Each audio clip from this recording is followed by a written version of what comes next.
On dit souvent qu'il est normal d'être désagréable avec la personne qu'on aime, mais Akatirou n'a jamais cru à cette théorie. Ses pensées envahissent son esprit, tandis qu'il entre dans le dortoir.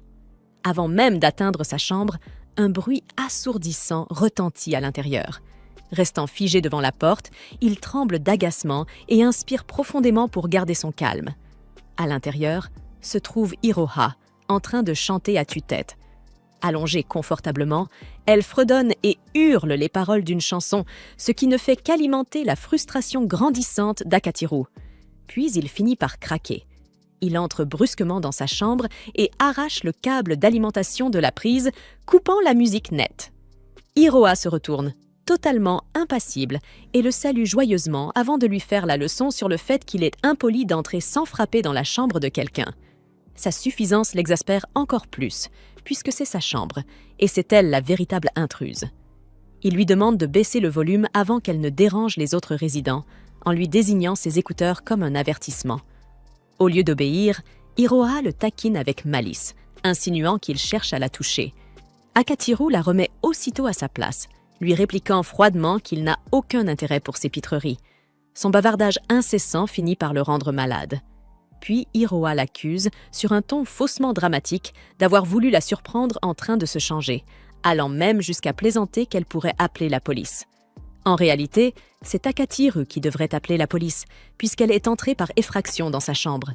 Il y pense un instant, mais comprend vite que personne ne le croirait face à elle. Iroha joue trop bien le rôle de la victime. Elle adore dominer Akatirou. À un moment, elle s'allonge même sur son lit, mettant volontairement sa poitrine en avant. Akatirou détourne immédiatement le regard lorsqu'il s'aperçoit qu'elle a caché la clé du dortoir entre ses seins. Certes, c'est lui qui lui avait donné la clé, mais cela ne signifie pas qu'elle puisse entrer quand bon lui semble. Elle pousse la provocation encore plus loin, insinuant que, s'il la chasse, il finira par fantasmer sur elle. Akatirou, à bout, attrape un vaporisateur et lui asperge le visage d'eau. Une nouvelle dispute éclate. Iroha prétend être comme sa petite sœur, sous prétexte qu'elle est la sœur de son amie. Mais Akatirou rejette totalement cette idée, la qualifiant d'étrangère. Elle continue malgré tout à appuyer là où ça fait mal, le taquinant à chaque occasion. Soudain, le téléphone d'Akatirou sonne. C'est son oncle. Il lance un regard noir à Iroha, la prévenant de ne pas faire de bêtises, car cet appel est crucial pour son avenir. Elle promet à contre-cœur de rester tranquille. Son oncle, Makoto, est le président de HPW, une grande entreprise de divertissement. Makoto l'appelle pour parler de la candidature audacieuse qu'Akatirou a envoyée à la société sans passer l'examen requis. Makoto n'est pas vraiment impressionné par l'audace de son neveu, mais puisque Akatirou est de sa famille, il accepte de lui donner une chance, à certaines conditions. Son ton devient soudain sérieux lorsqu'il lui demande s'il a une petite amie. La question prend Akatirou de court, et même Iroha en reste bouche bée. Presque aussitôt, les yeux d'Iroha s'illuminent d'une lueur malicieuse. Elle vient manifestement d'avoir une idée. Akatirou le remarque et la prévient d'arrêter immédiatement ce qu'elle mijote, mais elle l'ignore complètement. Au lieu de se calmer, elle s'approche et commence à faire des bruits étranges, juste assez forts pour que Makoto les entende à travers le téléphone. Pris de panique, Akatirou improvise et affirme qu'il s'agit simplement d'un chat qu'il a adopté. Malheureusement pour lui, lorsque Makoto lui pose des questions innocentes sur l'animal, il est incapable d'y répondre, rendant la situation encore plus suspecte. Iroha, ravi de le voir s'enfoncer, continue à le provoquer, le poussant à marmonner des insultes à voix basse, ce qui ne fait qu'embrouiller davantage son oncle.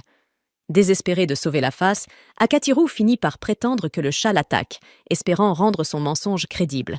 Mais Makoto, qui commence à comprendre la situation, tire une conclusion hâtive. Akatirou a sûrement une petite amie. Pris de panique, Akatirou nie aussitôt et tente de repousser Iroha hors de portée. Heureusement, son oncle paraît satisfait d'apprendre qu'il est célibataire et lui promet de lui expliquer bientôt les détails concernant sa candidature. Après quelques échanges supplémentaires, la conversation s'achève enfin. Une fois l'appel terminé, Iroha s'étale sur le lit d'Akatirou, roulant dans les draps tout en se plaignant d'avoir soif. Soupirant, Akatirou lui dit d'aller se servir elle-même. Elle s'exécute gaiement, le laissant seul et profondément agacé. Le lendemain, durant 1 heure libre, Akatirou passe son temps à écrire dans son carnet, méditant sur la vie, la mort et sa promesse de consacrer chaque minute à bâtir un avenir meilleur. Lorsque le cours suivant se termine, son meilleur ami Ozuma s'affale sur sa chaise, épuisé. Heureusement, Akateru a pris des notes pour lui, et Ozuma le remercie sincèrement. Pour le remercier, il l'invite à aller manger un peu de somemitsu après les cours. Akateru a toujours admiré la bonté naturelle d'Ozuma, mais ce dernier renvoie le compliment en lui assurant que c'est lui, Akateru, qui possède un véritable cœur pur. Même si Akateru soutient que tout ce qu'il fait est calculé, Ozuma voit bien qu'il agit toujours en pensant aux autres, y compris à lui et à sa sœur. Ozuma suppose avec nonchalance qu'Iroha s'est encore introduite chez Akateru. Quand ce dernier le confirme, Ozuma se met à plaisanter, insinuant qu'elle a peut-être un faible pour lui. Akateru, lui, rejette aussitôt cette idée, convaincu qu'Iroha cherche simplement à le provoquer. Ozuma réplique que ce comportement pourrait bien être sa manière à elle d'exprimer son affection, mais Akateru reste catégorique. Si elle l'aimait vraiment, elle n'aurait aucune raison de le tourmenter ainsi. Avant qu'ils ne puissent poursuivre leur discussion, leur professeur, une femme au tempérament de feu, entre dans la salle en les avertissant de ne pas gaspiller son temps. Aussitôt, Ozuma se redresse et le cours d'homeroom commence. Une fois la classe terminée, un camarade accourt vers Akateru pour lui annoncer qu'une jolie élève de première année le cherche. En effet, Iroha se tient près de la porte, l'air faussement sage. Lorsqu'il la confronte, elle tente de paraître douce et posée, mais Akateru lui dit franchement d'arrêter sa comédie. Loin de se démonter, elle feint l'innocence et continue à jouer les filles modèles devant tout le monde, le faisant passer pour le méchant. Elle lui propose alors de rentrer ensemble, mais quand Akateru se tourne pour prendre ses affaires, elle ajoute d'une voix mielleuse qu'elle veut être seule avec lui, sans Ozuma. Surpris, Akateru réagit bruyamment. Iroha saisit aussitôt l'occasion et déclare d'un ton attendri qu'ils forment un couple. Toute la classe retient son souffle, y compris Akateru, complètement stupéfait. Mais Iroha ne s'arrête pas là. Elle pousse son jeu encore plus loin, versant de fausses larmes pour rendre la scène crédible, laissant Akateru totalement désarçonné. À ce moment-là, Ozuma arrive, intrigué par le tumulte. Iroha lui annonce sans la moindre hésitation qu'elle et Akateru sortent ensemble, ce qui ne fait qu'accroître la panique du garçon. Rouge de confusion, Akateru lui attrape la main et l'entraîne à l'extérieur pour une discussion sérieuse. Face à face, Iroha continue d'affirmer qu'ils sont bel et bien en couple, malgré l'évidence contraire. Elle finit par révéler la raison de cette mise en scène, tout vient de l'appel téléphonique de la veille. Elle s'est dit qu'Akateru aurait besoin d'une petite amie pour impressionner son oncle. Avec un sourire suffisant, elle déclare qu'elle est bien au-dessus de son niveau, ce qui fait de lui le grand gagnant de cette histoire. Mais Akateru ne trouve rien de drôle à tout cela. D'un ton grave, il lui demande de ne plus interférer, expliquant que son avenir dépend de tout ça. Alors qu'il s'apprête à s'éloigner, Iroha le serre soudain dans ses bras par derrière. Elle le taquine en lui disant de faire attention à elle, que l'avenir n'a pas d'importance, seul le présent compte. Les larmes aux yeux, elle avoue qu'elle tient profondément à lui et qu'elle veut simplement qu'il reste proche pour toujours. Pendant un instant, Akateru reste figé, surpris par la sincérité apparente de ses mots. Son cœur se relâche, il commence presque à la croire. Mais Iroha éclate soudain de rire, dévoilant que tout cela n'était qu'une comédie. Elle se moque de lui pour avoir cru à sa déclaration et plaisante même sur le fait qu'elle rêvait de lui avouer ses sentiments de cette manière. Trop bouleversé pour répondre, Akateru sent la chaleur lui monter au visage. Voyant ses oreilles rougir, Iroha en conclut qu'il est gêné, ce qui la fait sourire encore plus. Ce petit sourire narquois est la goutte de trop. Furieux, Akateru explose et hurle qu'il ne croira plus jamais un mot qui sortira de sa bouche.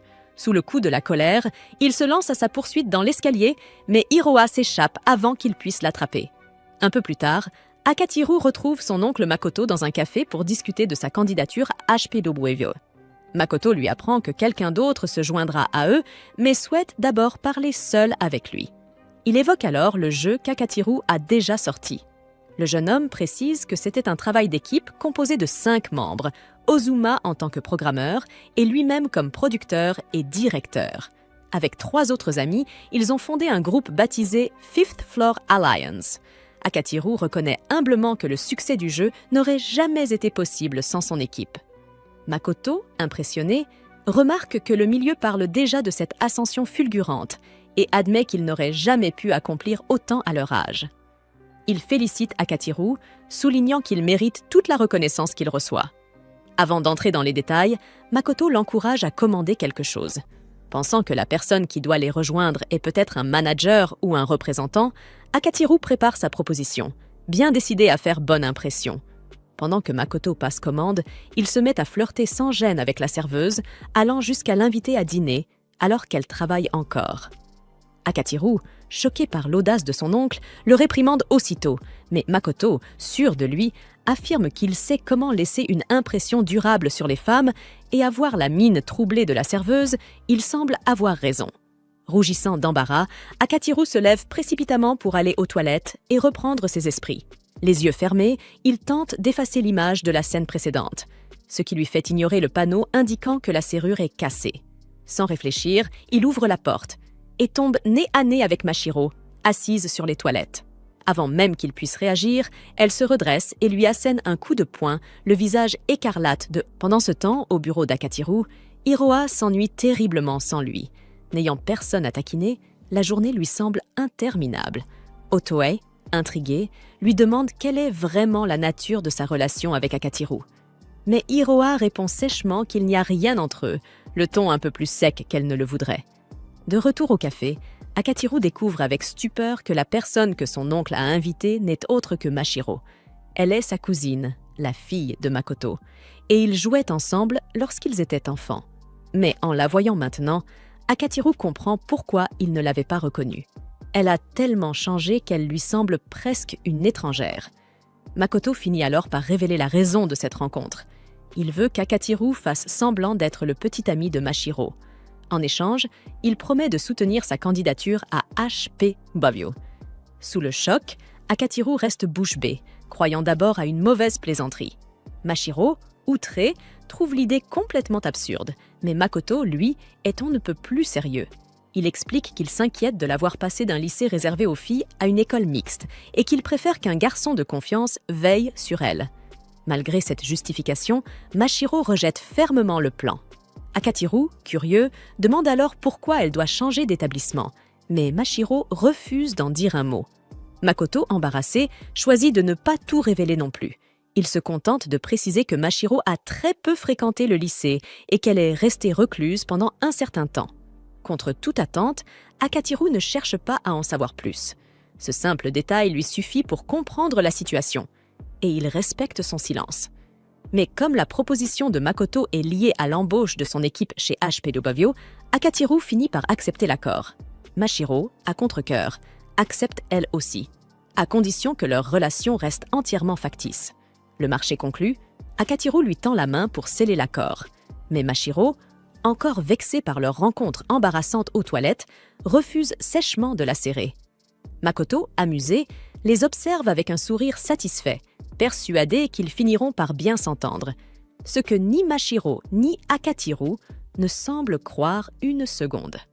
Avant de partir, Makoto rappelle tout de même à Akateru qu'en tant que faux petit ami, toute approche romantique réelle est formellement interdite. Akateru n'y voit pas d'inconvénient, convaincu que Mashiro le déteste de toute façon. En y repensant, il ne comprend toujours pas pourquoi certains disent que lorsqu'une fille se montre agressive, c'est parce qu'elle est amoureuse. Dans son cas, il est entouré de filles agressives. Et aucune ne lui... Le lendemain, Akateru est accueillie par Hiroha, qui sent immédiatement que quelque chose ne va pas. Elle essaie de le faire parler, devinant que son humeur a un rapport avec la réunion. Il refuse de lui dire quoi que ce soit, mais elle reste insistante et le suit. Aucun d'eux ne remarque Tsumur en train de guider Mashiro. Une fois les cours commencés, Mashiro est invitée à se présenter devant la classe d'Akiteru. Sous l'effet du stress, elle laisse échapper qu'elle sort aussi avec Akiteru. La classe explose en chuchotements, se demandant pourquoi une fille comme elle gaspillerait sa beauté avec un garçon sans importance comme lui. Suzuki, l'un des garçons, demande comment ils se sont rencontrés, et Mashiro dit par erreur qu'ils se sont rencontrés aux toilettes. Akiteru panique intérieurement, réalisant à quel point cela le fait mal paraître. Quand Mashiro s'assoit à côté de lui, il essaie d'être amical, mais elle devient aussitôt glaciale, lui rappelant qu'elle ne lui a pas encore pardonné. Akiteru tente de raisonner avec elle, disant qu'ils doivent tous deux faire semblant d'être proches si leur histoire doit sembler crédible. Mashiro n'est pas d'accord, insistant sur le fait que tant que leurs versions concordent, il n'est pas nécessaire qu'ils soient proches. Ozuma tapote l'épaule d'Akiteru, lui demandant pourquoi il n'a jamais mentionné qu'il avait une petite amie. Akiteru s'excuse d'avoir gardé le secret, mais laisse entendre que lui et Mashiro ne sortent pas vraiment ensemble. Pendant le déjeuner, Akiteru explique en détail sa situation avec Mashiro. Ozuma le taquine, disant que sa vie ressemble à une comédie romantique. Akiteru rétorque qu'Ozuma ferait un meilleur protagoniste, vu sa personnalité et le fait qu'il est une petite sœur, même si la personnalité d'Iroha ne correspond pas vraiment au stéréotype. Ozuma répond que c'est justement parce qu'Iroha aime déjà Akiteru. Akiteru nie catégoriquement cette idée, mais Ozuma se contente de sourire avant de s'excuser pour aller acheter son repas. Suzuki s'approche d'Akiteru et lui demande comment il a réussi à avoir une petite amie alors que tout le monde pensait qu'il sortait déjà avec Iroha. Sentant le regard glacial de Mashiro, Akiteru précise rapidement qu'Iroha est la petite sœur d'Ozuma, puis détourne la conversation vers le béguin de Suzuki pour leur professeur, dont la rumeur dit qu'elle aime les hommes mûrs. En entendant cela, Suzuki se met en colère et sort précipitamment de la salle de classe. Akiteru, toujours sous le regard froid de Mashiro, soupire et lui demande si elle a un problème. Mashiro exige qu'Akiteru lui apporte des boulettes de riz garnies de fruits de mer, déclarant que puisqu'ils sortent ensemble, c'est son devoir de la servir. Elle menace même que s'il refuse, elle mettra fin à leur fausse relation. À contre-cœur, Akiteru obéit et revient avec 2 boulettes de riz et une boisson pour elle. Il s'assoit à nouveau et mange tranquillement un morceau de pain qu'il a acheté pour lui-même. Il se demande brièvement si Mashiro pourrait être jalouse après avoir entendu sa conversation à propos d'Iroha, mais il chasse aussitôt cette idée de son esprit, puisque Mashiro le déteste clairement. Les cours reprennent lorsque Sumire s'avance devant la classe pour demander aux élèves s'ils ont tous terminé leurs devoirs. Un garçon lève la main et admet qu'il a oublié, ce qui provoque la colère de Sumire. Elle se lance dans un sermon sur la responsabilité, les avertissant que sans discipline, ils ne sont rien d'autre que des vauriens. L'élève tente de se justifier, mais Sumire le coupe net, même si elle finit par lui accorder une seconde chance à condition qu'il promette de faire mieux. Akiteru jette un coup d'œil à Mashiro et remarque à quel point elle observe Sumire avec attention. Il note que Sumire n'est peut-être pas la professeure principale idéale pour une élève transférée. À la fin du cours, Sumire s'arrête près de la porte pour interpeller Akiteru. Elle lui ordonne de la rejoindre dans la salle de conseil afin de discuter d'un devoir. Akiteru accepte calmement, mais dès que Sumire quitte la pièce, plusieurs garçons s'approchent de lui, inquiets, se demandant comment il peut rester aussi impassible alors que tout le monde sait à quel point elle est terrifiante. Il répond simplement qu'elle ne va pas le tuer, puis se dirige vers la salle de conseil.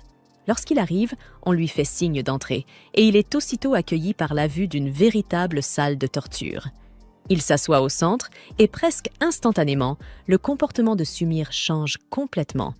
Elle s'incline jusqu'au sol, lui demandant nerveusement pardon. L'attitude d'Akiteru change-t-elle aussi? Il paraît soudain bien plus confiant qu'auparavant. Sumire balbutie des excuses, expliquant qu'elle est débordée par les préparations de cours et ses tâches d'enseignante.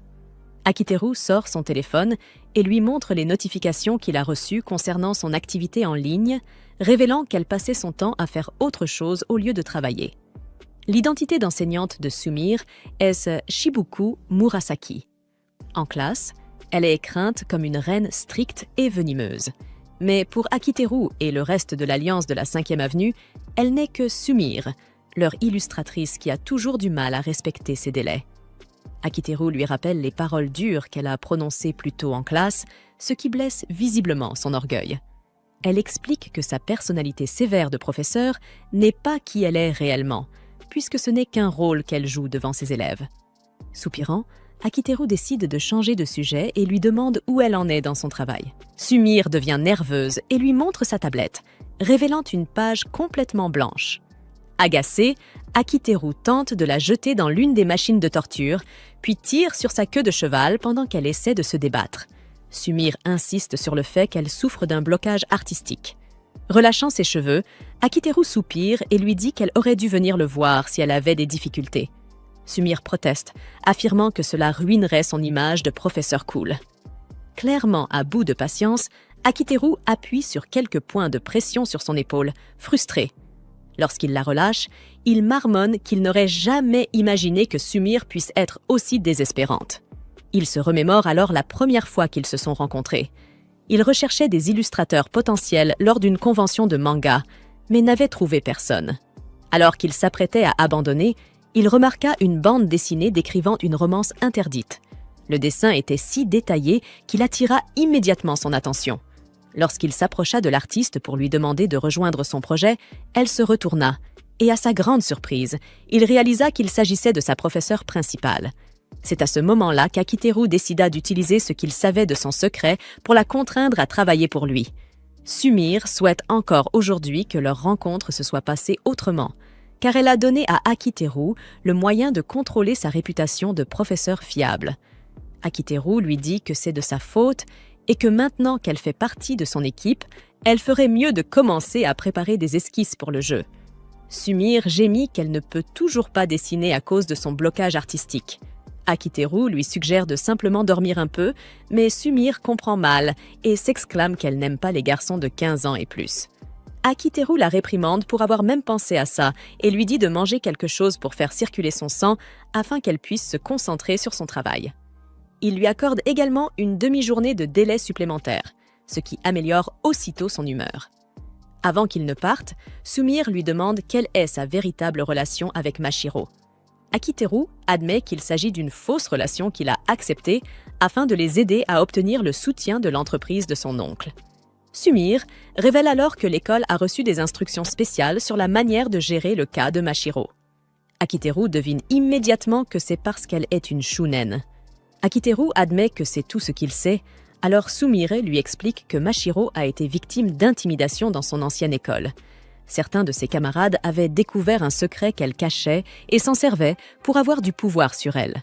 Sumire reconnaît qu'elle ne sait pas quel est ce secret, mais elle demande à Akiteru de faire en sorte que la vie scolaire de Mashiro soit la plus agréable possible. Elle dit vouloir que Mashiro profite sincèrement de son séjour ici, et elle est convaincue qu'Akiteru en est capable. Akiteru ignore les compliments, mais Sumire insiste pour qu'il les accepte, lui rappelant qu'elle et Ozuma lui aussi sont reconnaissants pour l'impact qu'il a eu sur leur vie. D'un ton sec, Akiteru lui répond que les flatteries ne lui feront pas gagner une nouvelle prolongation de délai. Après cela, Akiteru retourne en classe et demande à Mashiro si elle voudrait rentrer avec lui. Mashiro, cependant, lui dit froidement de rester loin d'elle. Les chuchotements se propagent rapidement. Certains plaisantent en disant que Mashiro doit être une tsundere et que tous deux agissent comme un couple marié. En entendant ces commentaires, Mashiro devient rouge de gêne et s'enfuit précipitamment de la salle. Akiteru la regarde partir, se demandant pourquoi elle agit toujours avec autant de froideur envers lui. Remarquant son expression, Ozuma commente qu'il ne pense pas que Mashiro soit une mauvaise personne. Akiteru est d'accord, mais ajoute qu'elle devrait au moins le laisser s'approcher suffisamment pour pouvoir la protéger. Il lui demande conseil, mais Ozuma admet qu'Akiteru est dans une situation difficile, puisque Mashiro a déjà une mauvaise opinion de lui. Seul dans le hall des casiers à chaussures, Akiteru sent soudain une paire de bras s'enrouler fermement autour de lui par derrière. Une voix familière et agaçante se fait entendre, et il la reconnaît immédiatement. C'est Iroha. Il lui demande de descendre, mais elle insiste sur le fait qu'elle ne fait que lui témoigner de la gentillesse en lui tenant compagnie. Se pressant davantage contre lui, Iroha le taquine. Si elle le lâche vraiment, la douceur qu'il ressent disparaîtra. C'est alors seulement qu'Akiteru réalise que sa poitrine est appuyée contre son dos. Pour aggraver les choses, Akiteru se rend compte que quelque chose cloche, et Iroha confirme aussitôt son soupçon. Elle admet qu'elle ne porte pas de sous-vêtements. Elle explique qu'elle a récemment un peu grandi et que ses sous-vêtements sont devenus trop serrés. Même son uniforme scolaire est devenu si ajusté que certains boutons ont sauté. Ce qui signifie que si elle s'écarte maintenant, elle risque de se retrouver exposée. Akiteru a du mal à la croire, mais la petite chance qu'elle dise vrai l'empêche de la repousser. Si elle ment, il aura juste l'air idiot. Mais si elle dit la vérité, la repousser pourrait provoquer un désastre. Non seulement pour son amitié avec Ozuma, mais aussi pour le partenariat de leur groupe avec l'entreprise de son oncle. Après tout, si quelqu'un les voit dans cette position, on pensera qu'ils trompent Mashiro avec Iroha. Décidant de limiter les dégâts, Akiteru passe rapidement ses bras sous les jambes d'Iroha et la hisse sur son dos, comme pour lui donner un tour de cheval. Iroha panique tandis qu'Akiteru la taquine, essayant de lui faire admettre qu'elle mentait, mais elle refuse obstinément. Akiteru s'élance hors de l'école, prenant un chemin latéral pour éviter d'être vue. Iroha, toute troublée par cette course soudaine, finit par crier qu'elle se rend, ce qui pousse Akiteru à enfin s'arrêter. Il ne la repose pas immédiatement, la forçant à s'excuser d'avoir menti, juste pour la taquiner. Lorsqu'il finit enfin par la déposer, il la réprimande pour son comportement, avant de réaliser qu'elle disait en partie la vérité à propos du fait de ne pas porter de sous-vêtements. Ils rentrent finalement ensemble et Akiteru lui demande si elle a des conseils pour se lier d'amitié avec une fille difficile. Iroha pâlit, pensant qu'il a enfin un béguin, mais Akiteru la corrige rapidement et lui explique la situation avec Mashiro. Il précise que ses efforts sont surtout pour son propre intérêt, mais Iroha insiste. Au fond, il veut sincèrement être ami avec Mashiro. Avec un grand sourire, elle lui dit de lui laisser faire et qu'elle va lui apprendre comment conquérir Mashiro. Le lendemain, Akiteru arrive à l'école en portant un collier pour chien et propose de porter le sac de Mashiro. À l'heure du déjeuner, il lui sert un repas chaud. Après les cours, il lui propose même de la porter sur son dos. Toutes ces pitreries n'ont pour effet que d'irriter Mashiro. Elle attrape sa laisse et le traîne jusqu'à l'escalier pour exiger une explication. Pensant qu'il s'agit d'une blague, elle reste bouche bée quand Akiteru admet qu'il se sent lui aussi ridicule, puisque c'est exactement le genre de plan dans lequel Iroha l'entraîne souvent. Il reconnaît qu'il savait probablement que cela ne marcherait pas, ce qui ne fait qu'agacer davantage Mashiro.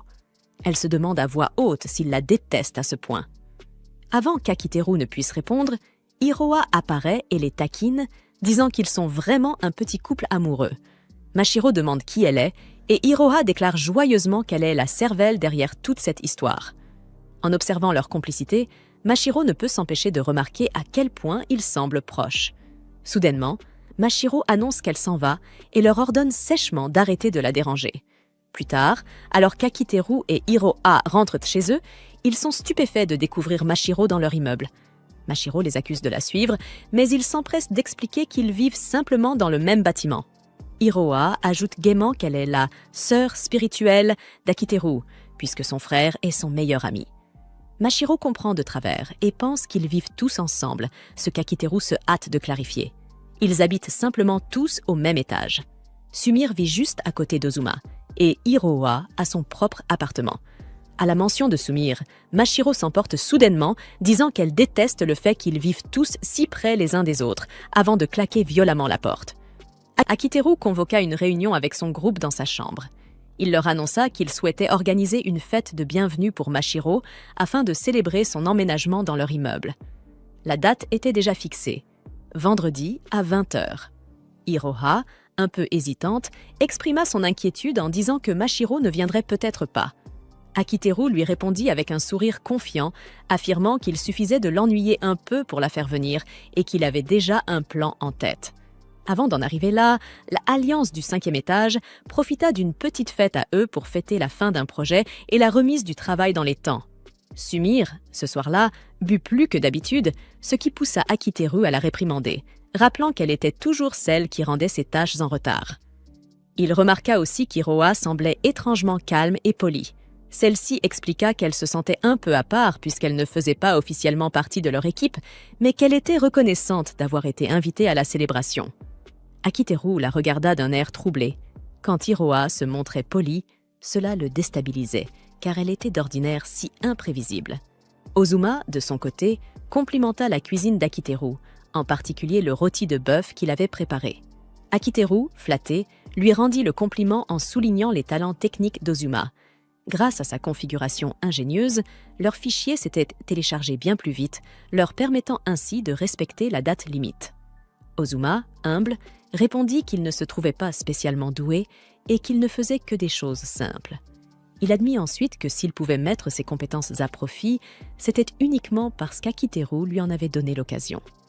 À ses yeux, le véritable talentueux, c'était lui. Iroha, attendri, observa les deux hommes échanger avec un sourire. C'est alors qu'Ozuma remarqua soudain l'absence de Namako. Akiteru expliqua que Namako n'avait pas pu venir à cause d'une échéance personnelle. Namako était leur scénariste. Akiteru avait d'abord pris contact avec elle par le biais d'une lettre de fan, l'invitant à participer à leur projet de jeu vidéo, et il avait été complètement stupéfait lorsqu'elle avait répondu favorablement.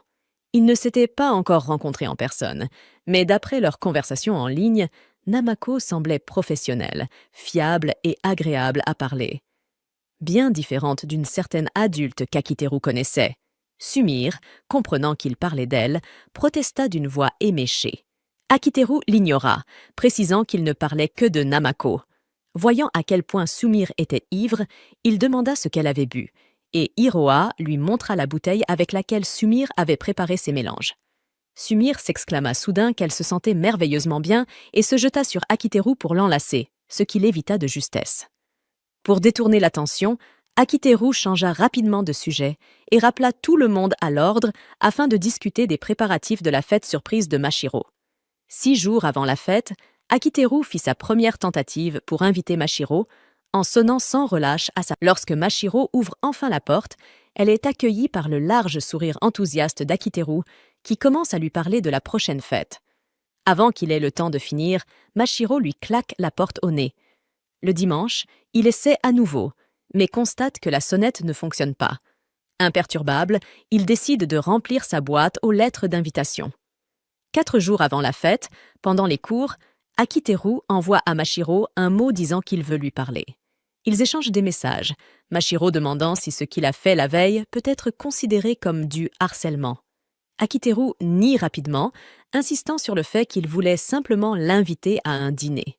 Mashiro n'est pas convaincu, soulignant que sa boîte aux lettres débordait d'invitations, donnant l'impression d'une poubelle. Lorsqu'il demande son identifiant L-I-M-E, elle refuse immédiatement. Décidant de faire une pause, Akiteru promet d'essayer à nouveau le lendemain. Malheureusement, Mashiro l'ignore complètement. Le mercredi, Akiteru la rattrape alors qu'elle sort de l'ascenseur pour lui rappeler la fête, mais elle l'insulte en le traitant de stalker. Le lendemain à l'école, il insiste encore, et Mashiro le réprimande pour l'avoir fait en public. Après les cours, Akiteru et Hiroa vont faire des courses pour la fête. En parcourant les allées, Hiroa est distraite par un stand offrant des échantillons gratuits de saucisses fourrées au fromage fondu. Elle encourage Akiteru à en goûter une, mais il est gêné et refuse. La vendeuse les prend pour un couple et insiste pour qu'il en prenne une pour sa petite amie. Quand il refuse encore, elle lui dit que sa petite amie a l'air triste. Ne voulant pas être embarrassé devant Hiroa, Akiteru accepte à contre-cœur. Alors qu'il tend la main pour attraper la saucisse, Hiroa la retire en le taquinant. S'il la veut vraiment, il doit supplier. Comprenant qu'elle cherche juste à l'embarrasser, Akiteru décide de jouer le jeu. Lorsque Hiroa propose de lui donner la saucisse à manger, il promet silencieusement de se venger plus tard. Il mange la saucisse et admet qu'elle est délicieuse, tandis que la vendeuse les observe avec tendresse. En se déplaçant dans une autre allée, Akiteru demande à Hiroa comment elle peut dire « je t'aime » aussi facilement aux gens. Elle répond que c'est simple quand on tient sincèrement à eux. Akiteru la compare silencieusement à Mashiro, qui a du mal à exprimer ses sentiments. Hiroa demande si Akiteru a réussi à convaincre Mashiro d'accepter l'invitation. Akiteru avoue qu'il est un peu perdu sur la marche à suivre. Alors qu'Hiroa tend la main pour attraper une boîte de sauce tomate sur l'étagère, elle prend une gorgée de là. Elle tente de l'attraper tout en lui disant que peut-être il n'essaie tout simplement pas assez. Elle lui fait remarquer que lorsqu'Akiteru veut vraiment quelque chose, il est habituellement persistant. Après tout, il a réussi à convaincre Ozuma et Sumire de s'allier à HPBoboyoe. Akiteru répond que c'était une démarche nécessaire pour leur studio s'ils voulaient obtenir un soutien plus important. Hiroa ajoute qu'Akiteru a le don de comprendre ce que les gens désirent vraiment et de les persuader d'essayer des choses qu'ils n'auraient normalement pas osé. Akiteru explique que c'est uniquement parce qu'il voyait Ozuma et Sumire gaspiller leur talent qu'il voulait qu'ils mettent leurs compétences au service de quelque chose de significatif. Hiroa sourit devant sa justification et lui dit que son vrai talent réside dans sa capacité à aider les gens à combler le fossé entre leurs envies et leurs rêves. Elle parvient enfin à attraper le coulis de tomates, mais perd l'équilibre et manque de tomber. Heureusement, Akiteru la rattrape. Soulagée, Hiroa lui sourit et remarque qu'un autre de ses bons points est de s'assurer que leur groupe ne tienne pas leur liberté pour acquise. Elle ajoute que c'est probablement pour cela qu'Ozuma lui fait autant confiance. Akiteru la remercie pour ses paroles aimables et se sent déterminée à convaincre Mashiro de venir à la fête. Pendant ce temps, chez Mashiro, elle se répète qu'il est impossible qu'Akiteru parvienne à la faire venir. Le jour de la fête, Akiteru ne trouve aucune occasion de l'approcher pendant les cours. À la place, il vérifie avec Ozuma que tout est prêt. Ozuma confirme et, en plaisantant, lui dit qu'il lui en doit une pour avoir tout organisé en moins d'une semaine. Confiant, il quitte la salle et Akiteru annonce que leur plan pour faire venir Mashiro à la fête commence maintenant.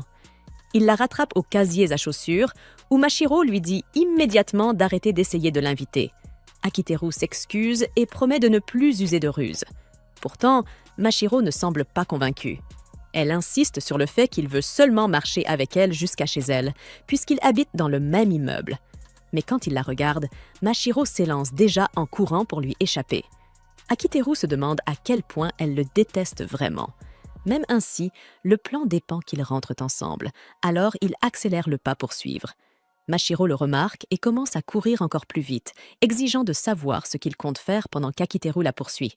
Akiteru feint l'ignorance, affirmant qu'il court simplement parce qu'il en a envie. Mashiro, consciente qu'il ment, change brusquement de direction. Finalement, Mashiro s'arrête au bord d'une rivière, complètement essoufflée. Elle lui crie d'arrêter de s'inquiéter pour elle, insistant sur le fait qu'elle ne correspond pas aux groupes établis. Elle lui dit de profiter de sa propre vie sans la traîner avec lui. Akiteru fronce les sourcils et demande où elle compte aller si elle refuse de se faire des amis. Il exige de savoir quel est le but de changer d'école si elle n'a jamais l'intention de se connecter aux autres. Il s'excuse pour l'incident dans les toilettes et ajoute que ça ne pose pas de problème si elle le déteste encore, mais qu'elle devrait au moins essayer de... Mashiro se retourne pour répliquer, mais glisse. Akiteru se précipite pour la rattraper et tous deux tombent dans la rivière. Trempée jusqu'aux os, Akiteru essaie de ne pas la regarder, ses vêtements collant à son corps. Embarrassée, elle tente de se relever, mais trébuche de nouveau. Akiteru la rattrape, la serrant contre lui pour la stabiliser.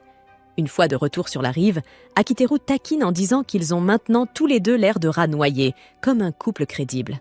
Mashiro rit réellement pour la première fois, admettant que c'est le pire look de couple imaginable.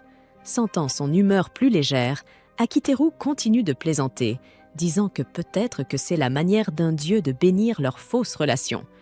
Mashiro réplique sèchement qu'un tel dieu mérite de mourir, et Akiteru lui répond que si elle continue de prier, peut-être qu'elle commencera à mieux se sentir. Elle admet qu'aucune prière ne fera soudainement en sorte que les gens qui la détestent commencent à l'aimer. Curieux, Akiteru lui demande pourquoi elle est si têtue alors qu'il essaie de s'entendre avec elle. Mashiro laisse échapper que c'est à cause du pacte qu'il a conclu avec son père, mais se reprend rapidement, disant qu'elle sait que ce n'est pas sa faute. Elle ajoute qu'elle espère sincèrement qu'il ne la déteste pas. Akiteru la rassure. Personne ne la déteste réellement. Mashiro hésite, puis confie qu'elle a peur de ne pas correspondre et d'être ignorée. Voyant qu'elle est sur le point de se rabaisser de nouveau, Akiteru lui dit doucement qu'il n'y a rien de mal à ressentir cela. Il admet qu'il n'est pas exactement quelqu'un qui se fait remarquer non plus. Souvent, il passe inaperçu parce qu'il n'a pas de compétences remarquables.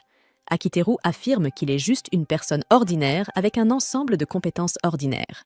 Son commentaire pousse Mashiro à protester, insistant sur le fait qu'il n'est pas du tout ordinaire puisqu'il est le leader de l'Alliance du 5e étage. Akiteru la regarde, surpris, se demandant comment elle connaît son groupe. Mashiro couvre rapidement l'information en disant que son père parle souvent du jeu qu'il a développé, puisqu'il a rapporté beaucoup d'argent. Akiteru la corrige, précisant que tous les gains sont simplement réinjectés dans les coûts de développement du jeu. Mashiro remarque alors qu'il pourrait facilement être l'élève le plus populaire de leur classe. Mais Akiteru révèle que personne ne sait réellement que lui et les autres sont derrière ce jeu à succès. Elle est surprise et demande s'il a peur d'être ridiculisé. Akiteru répond qu'il veut juste rester humble face à leur succès et ne pas laisser l'attention gonfler son ego. En l'écoutant, Mashiro sourit et l'appelle affectueusement. Eventually, they return to their apartment building. Mashiro still refuses to attend the party, though she admits she's thankful for the invitation. As she walks toward her door, Akiteru asks if she can start treating him normally next week. She agrees but pauses when she notices her door is unlocked. They begin to think that someone might have broken in. Akiteru steps in front of her, offering to go inside first to make sure it's safe. Slowly, they enter the apartment together. Just as they're about to reach the main room, Akiteru mutters something strange under his breath. then pushes Mashiro gently forward as he swings the door open. Mashiro is greeted by a loud pop of confetti and cheers from the other residents of the 5th floor. Completely bewildered, Mashiro demands to know why everyone is inside her apartment. Akiteru sheepishly explains that this is actually his place. They'd put up a divider to make it look like his unit was the last one in the hall, so she'd think it was hers. Mashiro frowns and asks why they went so far when she doesn't even consider them her friends. Iroha chimes in that none of the tenants are really friends except Akiteru and Ozuma, though she'd rather they were a couple. Sumire immediately jumps on the idea, imagining an entire romantic scenario between them, earning her a hit from Akiteru. Iroha continues, explaining that since they all live on the same floor, they naturally started doing things together. Mashiro guesses she means the game, surprising Iroha that she knows about it. Iroha clarifies that she isn't actually part of the team. Akiteru adds that it's fine if Mashiro doesn't think of them as her friends, she could just think of them as her fake boyfriend's friends for now. He mentions that there's one more member, Namako, who isn't present but is still an invaluable part of their group. Mashiro smiles at being included and finally decides to join the party. After the party, Iroha bursts into Akiteru's room and tries to hug him, but he immediately dodges. Getting serious, she praises him for successfully inviting Mashiro and tells him he's a really kind person. Iroha then thanks Akiteru for letting her be part of their group, without revealing that she's actually the voice actor for the 5th Floor Alliance's game. Plus tard, Iroha et Akiteru se tiennent sur le balcon de leur appartement pour respirer un peu d'air frais. Iroha profite du moment et, pour la première fois, agit avec un air de calme maîtrisé. Elle remercie Akiteru de lui avoir donné l'occasion de prêter sa voix au personnage de son jeu. On apprend alors qu'Akiteru a rencontré Ozuma lorsqu'ils étaient encore au collège. Ozuma était connu pour être un garçon étrange, passant la plupart de son temps enfermé dans le laboratoire de sciences. Certains élèves allaient même jusqu'à penser qu'il y menait des expériences inhumaines. Mais Akiteru fut le seul à s'intéresser à lui et décida d'explorer de plus près les talents singuliers d'Ozuma. Quelque temps plus tard, Akiteru croise Ozuma dans le couloir de l'immeuble. Pendant qu'ils discutent, une jeune fille timide les rejoint. C'est Iroha, la sœur d'Ozuma. C'est ainsi qu'Akiteru la rencontre pour la première fois. Elle le remercie doucement d'avoir aidé son frère à l'école. À cette époque, elle était une fille douce, polie, sans rien d'irritant dans son comportement. En classe, Akiteru exprime sa surprise d'apprendre qu'Ozuma a une sœur, ce qu'il ignorait complètement.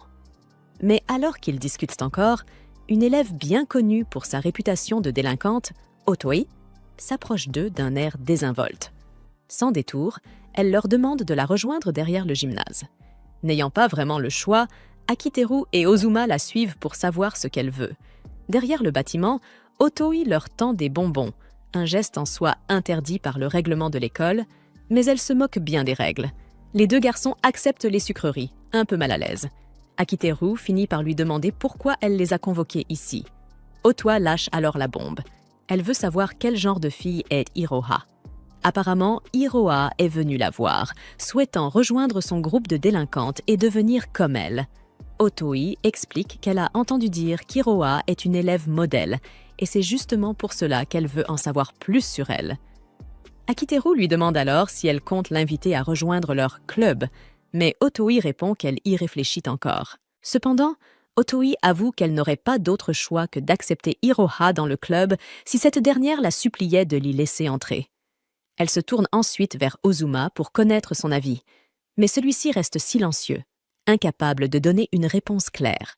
Face à leur indécision, Otoi finit par les laisser seuls, leur conseillant de réfléchir à tout ce qu'elle vient de leur dire. Akiteru se tourne alors vers Ozuma et lui demande pourquoi il n'a pas pu répondre à la question d'Otoi. Ozuma admet qu'il ne comprend pas vraiment sa sœur, car ils ne sont pas proches. Il ajoute même qu'il peut se passer 2 mois sans qu'ils ne se parlent.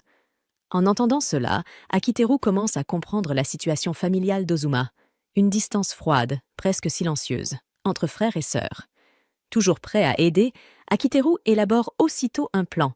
Il propose à Ozuma de passer chez lui après les cours pour voir de plus près comment vivent les deux. Après l'école, Akiteru accompagne donc Ozuma jusqu'à sa maison. Dès qu'il entre, il remarque que le salon est totalement vide. Ozuma explique qu'il ne s'en sert jamais, alors il n'a pas jugé utile de le meubler. Mais le choc vient lorsqu'il monte dans la chambre d'Ozuma. Le désordre y règne en maître. Des gadgets, des pièces électroniques et des câbles traînent absolument partout. Ozuma le prévient immédiatement de faire attention où il met les pieds. sous peine de déclencher une colère monumentale s'il écrase quelque chose d'important. Akiteru, mi-amusé, mi-exaspéré, lui réplique qu'il devrait simplement ranger un peu sa chambre. Ozuma se défend en expliquant qu'il sait parfaitement où se trouve chaque objet et que ce désordre apparent n'en est pas un pour lui. Akiteru, malgré tout, ne peut s'empêcher d'être impressionné par toutes les inventions autour de lui, mais Ozuma balaie le compliment d'un revers de main, affirmant que n'importe qui pourrait en faire autant. Quelques instants plus tard, les deux s'installent pour jouer à un jeu vidéo.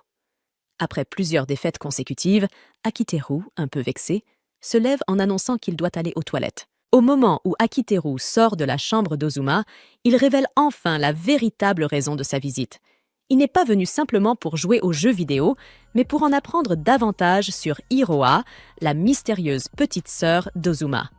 Curieux, il s'approche discrètement de la porte de sa chambre pour écouter la conversation qu'elle tient à l'intérieur. Tellement absorbé par ce qu'il entend, il ne remarque même pas le moment où Iroha ouvre la porte. Surpris, il panique et, avant qu'elle ne puisse crier, il la saisit et la pousse doucement dans la pièce pour l'empêcher d'attirer l'attention. Il tente aussitôt de la calmer, lui expliquant d'une voix pressée qu'il n'est pas un mauvais garçon ni un intrus.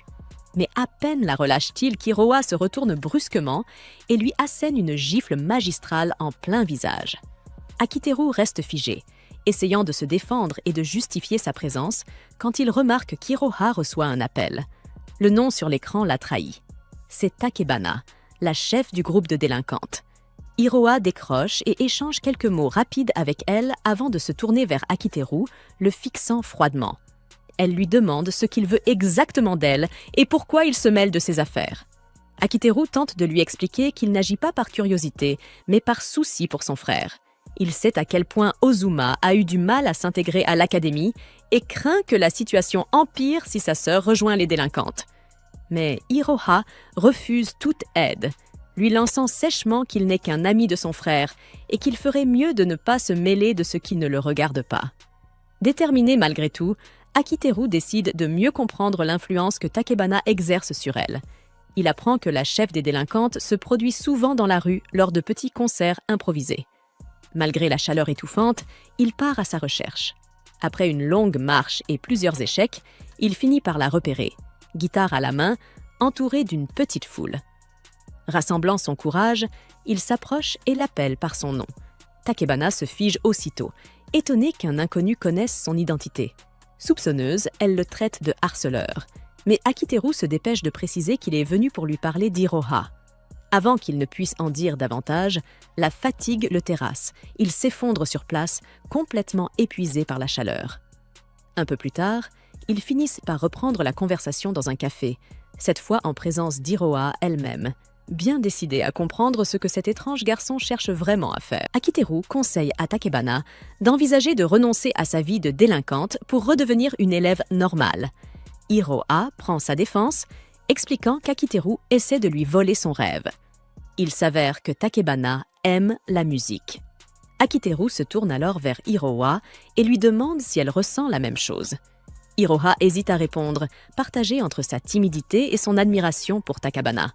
Sous la pression d'Akiteru, Takebana intervient et explique qu'elle peut lire Iroha comme un livre ouvert.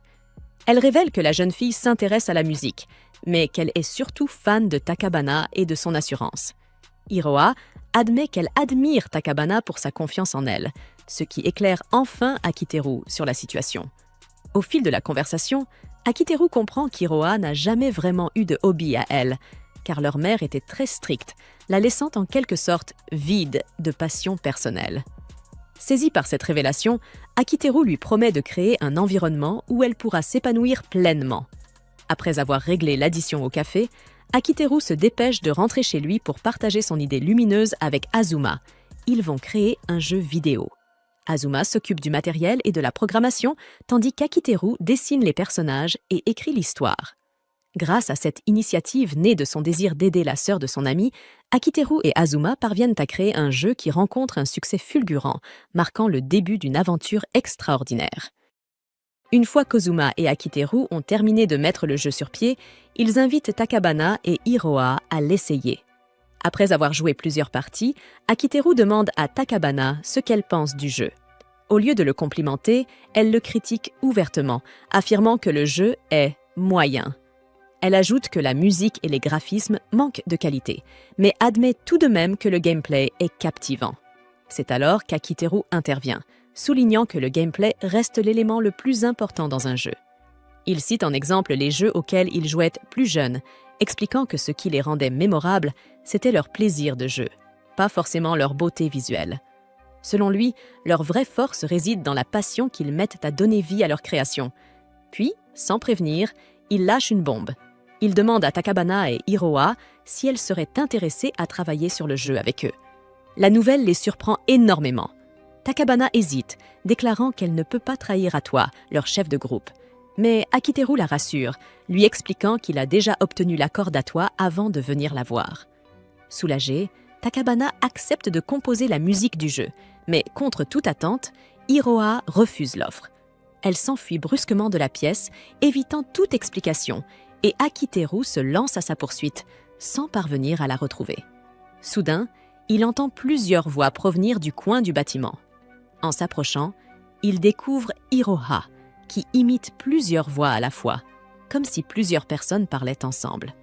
Choquée, Akiteru s'avance, mais Hiroha se cache derrière un banc, honteuse. Elle lui avoue que les gens trouvent ça effrayant quand ils découvrent qu'elle sait imiter d'autres voix à la perfection. Akiteru admet qu'il a été un peu déstabilisé au début, mais qu'il est désormais fasciné. Hiroha finit par s'asseoir, curieuse de savoir ce qu'il veut lui dire. Il lui explique qu'il a été impressionné par son talent, avouant qu'il croyait réellement qu'il y avait 3 personnes en train de discuter, avant de comprendre que c'était juste elle. Il lui confie que son don l'a complètement conquis, ce qui éclaire aussitôt le visage d'Hiroha. Elle minimise son talent, expliquant que ce n'est rien d'extraordinaire, juste un passe-temps pour s'occuper. Puis, elle révèle qu'enfant, elle aimait imiter les personnages d'anime. Mais sa mère, en la surprenant un jour, a complètement perdu son sang-froid et lui a interdit de recommencer. Pour s'assurer qu'elle obéisse, elle lui a retiré toutes les choses amusantes qu'elle aimait faire. C'est pour cette raison qu'Hiroa a toujours eu tendance à obéir aveuglément à sa mère. Elle y a été habituée depuis longtemps. Elle demande alors à Akiteru s'il fait du théâtre ou quelque chose du genre, mais il répond que non. Il lui explique que sa mère est maquilleuse pour actrice et qu'un jour, il l'a accompagnée sur un tournage. Grâce à cette expérience, il a pu observer le monde du jeu d'acteur de près et il lui assure que son talent est digne d'une véritable professionnelle, ce qui fait rougir Hiroa jusqu'aux oreilles. Cependant, Akiteru comprend très bien qu'Hiroa n'ose pas désobéir à sa mère. Elle a besoin que quelqu'un la pousse à faire un choix, quelqu'un qui l'oblige à franchir le pas qu'elle n'arrive pas à faire seule. C'est alors qu'il réalise pourquoi elle avait accepté de rejoindre les délinquants. Elle espérait, inconsciemment, que leur influence l'aiderait à se libérer de sa mère. Ayant saisi cela, Akiteru lui dit qu'il est prêt à la forcer à prendre cette décision, à la guider malgré elle. Cette déclaration, teintée de détermination et de bienveillance, fait fondre Hiroha, qui rougit encore plus. Puis, voyant à quel point elle aime jouer la comédie, Akiteru lui propose officiellement de travailler sur le jeu avec lui. Il la rassure. Ils prendront toutes les précautions nécessaires pour que sa mère ne découvre jamais son implication. Hiroa, stupéfaite, lui demande pourquoi il fait tout cela pour elle. Il lui répond calmement qu'il agit parce qu'elle est la sœur de son ami, et rien de plus. Mais au fond d'elle, Hiroa sent naître une chaleur nouvelle, celle d'avoir enfin trouvé quelqu'un en qui elle peut avoir confiance, quelqu'un auprès de qui elle se sent en sécurité. Souriante, elle lui dit qu'elle a hâte de travailler avec lui. Quelques jours plus tard, Hiroa frappe à la porte d'Akiteru. Dès qu'il ouvre, elle le taquine sans retenue, prétendant qu'il s'intéresse à son corps. Pris de court, Akiteru, un peu agacé, lui dit qu'il laissera la porte ouverte si cela peut la rassurer. Une fois entrée, il lui propose une boisson, mais elle continue de le provoquer, insinuant qu'il pourrait y glisser quelque chose. Soudain, son regard se pose sur plusieurs livres étalés sur le lit.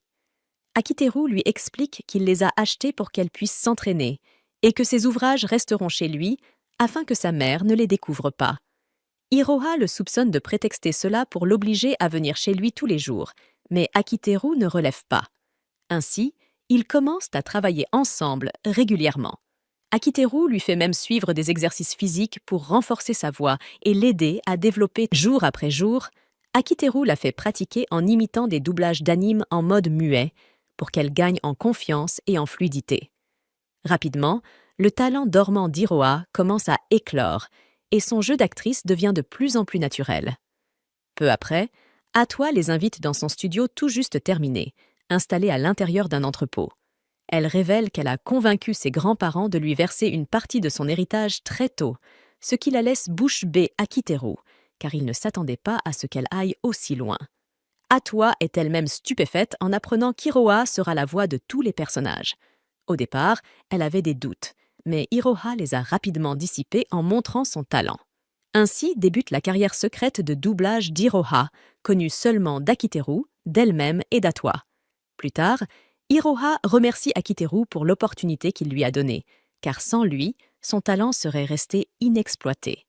Elle raconte également avoir parlé pour la première fois avec son frère, le décrivant comme un type ennuyeux qui ne s'amuse que lorsque Akiteru est présent, soulignant à quel point Akiteru compte pour eux. Akiteru lui offre alors un casque tout neuf, et comme elle ne pourra pas l'utiliser chez elle, il lui donne une clé de son appartement, lui permettant d'y aller quand elle le souhaite. Aujourd'hui, Iroha explique qu'elle a conservé cette dynamique depuis. Akiteru la félicite pour son talent exceptionnel et lui demande comment ça se passe chez elle. Elle répond que rien n'a changé, ce qui explique pourquoi elle continue de venir régulièrement. Il demande des nouvelles de Takebana et Iroha raconte qu'elle travaille maintenant pour un professionnel qui a reconnu son talent, ce qui l'a menée aux États-Unis. Enfin, Iroha dit à Akiteru qu'ils lui doivent tous quelque chose et qu'il lui suffit d'accepter leur gratitude. Elle s'avance alors vers lui et le serre dans ses bras par derrière, et Akiteru lui demande enfin de devenir son amie, et plus seulement la sœur de son amie. Plus tard, Iroha se trouve sous la douche, repensant à l'invitation d'Akiteru pour une sortie avec le reste de l'équipe. Elle est presque certaine que personne d'autre que Mashiro ne sera présent, car son instinct féminin lui crie haut et fort que Mashiro éprouve des sentiments pour Akiteru. Pour éviter que Mashiro ne lui vole Akiteru, elle décide d'accepter l'invitation et de garder un œil sur lui. Peu après, Akiteru arrive à l'endroit convenu, et comme elle s'y attendait, seuls Mashiro et Iroha sont là pour la sortie. Iroha ne perd pas une seconde et s'accroche au bras d'Akiteru, voulant qu'il ressente la douceur de sa poitrine. Mashiro, refusant d'être mise de côté, s'empare de l'autre bras d'Akiteru. Sans la moindre gêne, elle lui déclare que si Iroha a le droit de le tenir, elle a le même droit qu'elle. Réalisant qu'il n'a pas vraiment le choix, Akiteru propose alors d'aller voir un film. Une fois sur place, une dispute éclate entre les deux jeunes femmes sur le choix du film. Mashiro veut voir un film triste, tandis qu'Iroha penche plutôt pour un film d'action. Au milieu de leur querelle, Mashiro apprend qu'Iroha passe souvent du temps dans la chambre d'Akiteru à regarder des films, et elle en perd presque ses moyens. Akiteru comprend vite que les deux filles risquent de se liguer contre lui et de l'insulter pour son manque total de compréhension du cœur féminin. Pour éviter cela, il propose une solution diplomatique. Elles décideront par un jeu de pierre-feuille-ciseaux. Iroha l'emporte et elles sont donc obligées d'aller voir un film d'action. Une fois la séance terminée, ils s'installent pour boire un verre et se détendre. Peu après, Iroha dit qu'elle doit s'éclipser un moment et suggère à Mashiro de venir avec elle, mais cette dernière refuse. Pendant qu'Iroha s'absente, Mashiro et Akiteru discutent tranquillement, jusqu'à ce que deux filles de l'ancienne école de Mashiro fassent soudain leur apparition. Les deux filles ne perdent pas de temps à montrer à quel point elles sont vulgaires, se moquant de Mashiro et lui disant qu'elle a enfin trouvé un petit ami idiot. Le passé traumatisant de Mashiro la rend muette, incapable de répondre, et c'est alors qu'Akiteru prend la parole pour lui venir en aide. Il se lève et, d'une voix ferme et autoritaire, ordonne aux filles de la fermer et de déguerpir, car leurs voix sont aussi agaçantes que le bourdonnement de moustiques. Les filles essaient de jouer les dures, prétendant qu'elles ont un type costaud pour les protéger. Mais Akiteru réplique calmement que lui aussi a du monde derrière lui. Sa confiance et son ton sûr finissent par les effrayer, et elles s'en vont, vexées et humiliées. Une fois les filles parties, Akiteru tente de réconforter Mashiro, mais celle-ci s'enfuit brusquement. Iroha arrive à ce moment-là et dit à Akiteru qu'il doit vite la retrouver. Akiteru décide de chercher à l'étage pendant qu'Iroha explore le rez-de-chaussée. Après plusieurs minutes de recherche, Akiteru réfléchit aux endroits où Mashiro pourrait s'être réfugiée. Soudain, il aperçoit l'affiche du film triste dont elle parlait plus tôt, et il comprend qu'elle a dû aller le voir. Comme il le soupçonnait, il la retrouve dans la salle de cinéma, fixant l'écran en silence. Mashiro lui demande pourquoi il est venu, et il répond qu'il est là pour regarder le film, mais elle le traite de harceleur.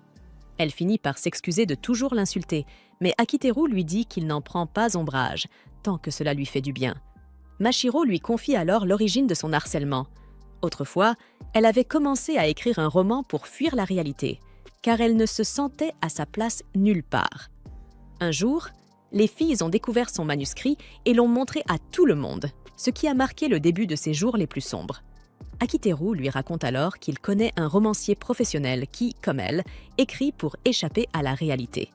Il ajoute qu'il est un grand fan de cet auteur, et lorsque Mashiro entend le nom, elle semble bien le connaître aussi.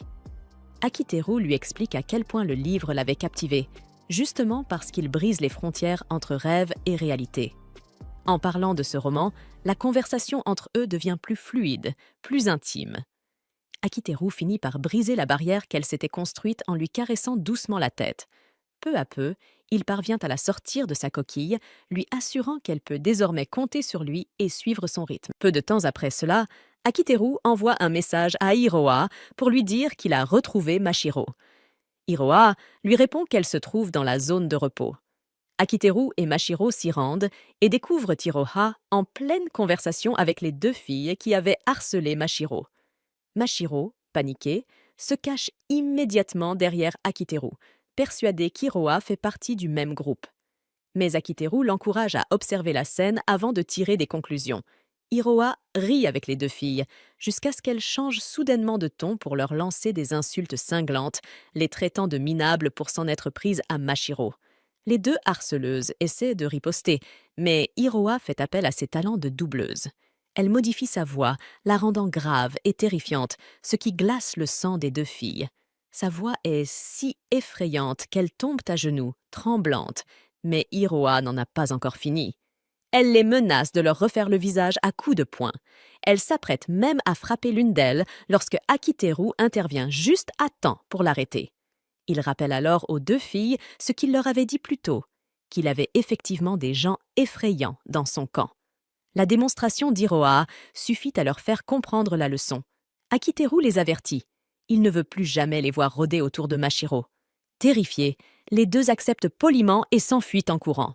Une fois la situation réglée, Hiroa remercie Akiteru d'être arrivé à temps, avant que son masque de fausse confiance ne s'effondre. Mashiro s'avance alors vers Hiroha pour la remercier sincèrement de l'avoir défendue. Contre toute attente, les deux jeunes filles deviennent amies au lieu de rester rivales. Un peu plus tard, Akiteru rencontre son oncle, qui le félicite pour les progrès qu'il a accomplis avec Mashiro. Contre toute attente, l'oncle révèle qu'il sait déjà qu'Hiroa est la comédienne de doublage du groupe d'Akiteru. Il lui promet cependant de garder le secret, ajoutant que le mystère rend toujours les choses plus intéressantes. Curieux, il demande ensuite si Hiroha est sa petite amie, mais Akiteru le rassure. Il n'y a rien de romantique entre eux. Quelques nuits plus tard, Mashiro, incapable de contenir plus longtemps ses sentiments, finit par envoyer un message audacieux à Akiteru. Comme d'habitude, Akiteru et Hiroa se chamaillent dans sa chambre lorsque le message arrive. Pensant que ce n'est rien d'important, Akiteru l'ouvre, sans se douter qu'Hiroa l'observe par-dessus son épaule. Mais le message est tout sauf anodin. Il contient la déclaration d'amour de Mashiro, avouant à Akiteru à quel point elle l'aime. Peu après, Akiteru trouva Mashiro dans sa chambre, tenant son petit déjeuner à la main. Choqué, il pensa immédiatement que Mashiro s'était cogné la tête, ce qui expliquerait pourquoi elle agissait aussi étrangement. Mais elle le rassura en disant qu'elle allait très bien. Akiteru essayait encore de comprendre ce qui se passait lorsque Mashiro le poussa sur le lit avec l'intention évidente de lui faire des choses coquines. Leurs lèvres se scellèrent et il savourait chaque instant, jusqu'à ce qu'il se réveille brutalement, découvrant Hiroa en train de lui enfoncer une sucette dans la bouche tout en se moquant de la manière dont il la suçait. Akiteru poussa un cri, lui demandant pourquoi elle lui mettait une sucette dans la gorge. Pour se défendre, elle prétendait simplement vouloir le rafraîchir, puisqu'il gémissait bruyamment dans son sommeil. Eroha continua à lui rendre la vie difficile, cherchant à comprendre ce qui pouvait bien l'exciter ainsi. Ils se disputaient encore lorsque Akiteru réalisa qu'il était déjà 8 heures. Il se figea immédiatement, pria intérieurement pour que ce soit un jour férié ou quelque chose du genre. Toujours prête à compliquer les choses, Eroha lui annonça que c'était bel et bien un jour de semaine. Akiteru se leva d'un bond pour se préparer à aller en cours. Cependant, il n'arrivait pas à chasser de son esprit l'aveu que Mashiro lui avait envoyé par message. Se pouvait-il vraiment que Mashiro l'aime? Ou se jouait-elle simplement de lui? Puisqu'il était l'homme de la situation, il décida qu'il devait lui parler et lui dire ce qu'il ressentait. Quelques instants plus tard, Akiteru finit de s'habiller et se mit à courir en direction de l'école. Alors qu'il attendait au passage piéton, Eroha l'incita à se calmer. Personne n'allait le gronder, puisqu'il s'agissait de son premier retard. Akiteru révéla alors qu'il faisait tout son possible pour éviter les remontrances de Sumire, qui était pourtant la reine des retardataires. La conversation dégénéra rapidement. Eroha l'attrapa par le bras et lui dit de tester sa confiance en s'exerçant sur elle, afin de ne pas tout gâcher en parlant à Mashiro. Ne voulant pas tomber dans ses pièges habituels, Akiteru pensa qu'elle se moquait de lui et lui donna une petite tape sur la tête en la traitant d'idiote. Eroha s'attendait à une réaction mignonne, peut-être un rougissement, mais il lui répondit qu'il lui faudrait faire bien plus, comme lui voler sa virginité pendant son sommeil. Akiteru repartit en courant, la laissant planter sur le trottoir, tandis qu'Eroha se jurait de faire de la séduction d'Akiteru sa nouvelle mission. Après avoir couru comme un cheval, Akiteru arriva enfin en classe, complètement essoufflé. Il se tourna pour saluer Mashiro, mais l'expression de son visage faillit le faire s'écrouler. Akiteru tenta de lui parler du message qu'elle lui avait envoyé, mais Mashiro le fixa comme s'il était un parasite avant de lui dire que sa voix l'agaçait. Akiteru était perdu. Il n'arrivait pas à croire que Mashiro était la même personne qui lui avait écrit ce message. Il prit alors son téléphone pour lui envoyer un texto, lui demandant pourquoi elle l'ignorait. Mashiro répondit chaleureusement qu'elle était simplement embarrassée. Pourtant, chaque fois qu'Akiteru se retournait pour la regarder, ses expressions racontaient une toute autre histoire. Mashiro lui envoya ensuite une série de messages, lui parlant de la magnifique robe qu'elle avait achetée spécialement pour qu'il la voie. Cela ne fit qu'ajouter à la confusion d'Akiteru, qui ne savait plus ce que Mashiro voulait vraiment. Peu après, Sumire entra dans la classe avec son habituelle rigueur, sermonnant les élèves sur l'importance de la ponctualité. Akiteru n'en revenait pas. Une retardataire chronique, incapable de respecter une seule échéance, était en train de prêcher la ponctualité.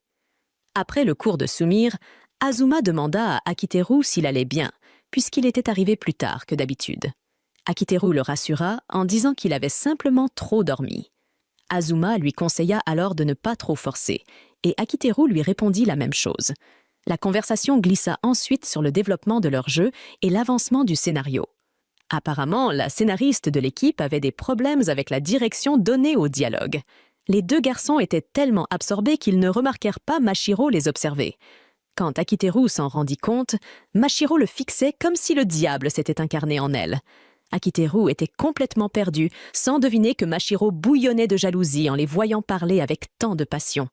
Il se demanda ce qui se passait soudainement et pourquoi les choses devenaient aussi incohérentes. Plus tard, Iroha repensait encore au message audacieux que Mashiro avait envoyé à Akiteru. Lorsque Mashiro apparut à la porte, Iroha sortit pour lui parler et Mashiro la remercia d'avoir pris le temps de discuter avec elle. Mashiro emmena Iroha dans un endroit plus isolé où elle pourrait parler tranquillement. Là, elle lui demanda pourquoi Akiteru était arrivé en retard ce matin-là. Iroha tenta de minimiser l'affaire, mais Mashiro révéla soudain le nombre exact de minutes de retard d'Akiteru. Iroha resta bouche bée. Elle venait de réaliser que Mashiro était bien plus effrayante qu'elle ne l'avait imaginé. Mashiro lui demanda ensuite si Akiteru était malade ou s'il se passait quelque chose. Iroha lui conseilla d'aller lui parler directement. Cependant, Mashiro avoua qu'elle était trop timide pour lui parler, ce qui expliquait pourquoi elle était venue voir Iroha. Sentant la sincérité de Mashiro, et puisqu'elle ne la détestait pas, Iroha décida finalement de lui dire la vérité. Elle lui expliqua qu'il n'y avait rien d'inquiétant. Akiteru avait simplement trop dormi. Cette nouvelle soulagea visiblement Mashiro. Avant de partir, Mashiro demanda à Iroha si elle pouvait revenir lui demander conseil à l'avenir. Hiroa répondit « Oui », bien que ce soit à contre-cœur. Plus tard, Hiroa retrouva Akiteru pendant sa pause déjeuner. Réalisant que Mashiro prenait de l'avance si elle n'agissait pas rapidement, Hiroa tenta d'être gentil avec lui, mais il la repoussa.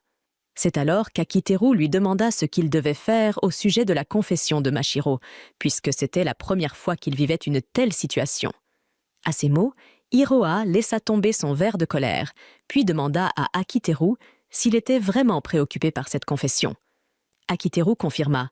C'était bien la première fois qu'une fille lui avouait ses sentiments, mais cette réponse ne fit qu'attiser encore plus la colère d'Hiroa. Akiteru ne comprenait pas pourquoi elle se mettait en colère, et Hiroa finit même par l'insulter avant de partir. Il resta figé. C'était véritablement la première fois qu'Hiroa l'insultait sérieusement. Comme si tout cela ne suffisait pas, Akiteru fut convoqué au bureau de Sumire. En arrivant, il découvrit avec stupeur que Sumire avait terminé son travail, 2 jours avant la date limite. Un exploit absolument inédit. Cela ne fit qu'alourdir le fardeau d'Akiteru, déjà submergé par toutes ces étranges irrégularités qui s'accumulaient. Il parvint à sortir du bureau, mais il avait l'impression que sa tête allait exploser. Il n'avait aucune expérience pour gérer un tel cas. Après s'être effondré à l'école, Akiteru est chez lui, en train de vérifier ses messages tout en essayant encore de comprendre comment gérer tous ces changements. En entrant dans le salon, il trouve Hiroa portant un tablier et agissant d'une gentillesse inhabituelle, ce qui l'agace aussitôt. Il se demande ce qu'elle est en train de préparer. Hiroa l'assure qu'elle ne complote rien et qu'elle veut simplement cuisiner pour lui. Un instant plus tard, elle lui sert le repas et propose même de le nourrir.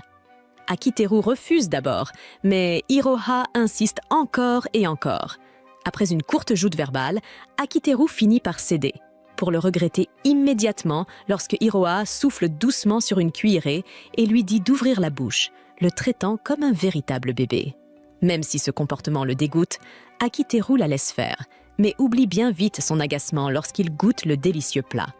Une fois la bouillie terminée, Akiteru remercie Hiroa, mais se sent mal à l'aise lorsqu'elle lui essuie la bouche. Elle lui demande s'il a besoin de quelque chose, et lorsqu'il répond que non, elle quitte la pièce en silence. Il attend son retour habituel, pétillant et énergique, mais elle ne revient pas. Le vibreur de son téléphone le ramène à la réalité et il demande à Hiroa pourquoi elle agissait de façon si étrange. Hiroa lui répond qu'elle essaie simplement de devenir son type idéal. Akiteru réalise alors qu'elle adopte la stratégie inverse de Mashiro. Mashiro est dure en personne, mais douce dans ses messages, tandis qu'Hiroa tente d'être douce en personne et excentrique dans ses textos. Cette prise de conscience plonge Akiteru dans une confusion encore plus profonde. Il ne comprend plus pourquoi tout le monde se comporte aussi bizarrement. Akiteru reçoit ensuite un appel d'Azuma, qui plaisante en disant qu'il surveille son rythme cardiaque, même si Akiteru n'y croit pas une seconde. Azuma explique qu'Hiroa est rentrée chez elle en boudant et s'est enfermée dans sa chambre, raison pour laquelle il a décidé d'appeler. Akiteru manque de mentionner le message de confession, mais il s'arrête net pour protéger la vie privée de Mashiro. Azuma comprend la situation et passe aussitôt aux affaires, demandant ce qu'il en est du scénario désastreux de Makagai. Akiteru prévoit de le rejeter et Azuma promet de le soutenir. Après l'appel, Akiteru se sent prêt à affronter n'importe quoi, grâce à la bouillie d'Hiroa. Le lendemain à l'école, son corps est totalement rétabli et son cerveau fonctionne de nouveau à pleine capacité.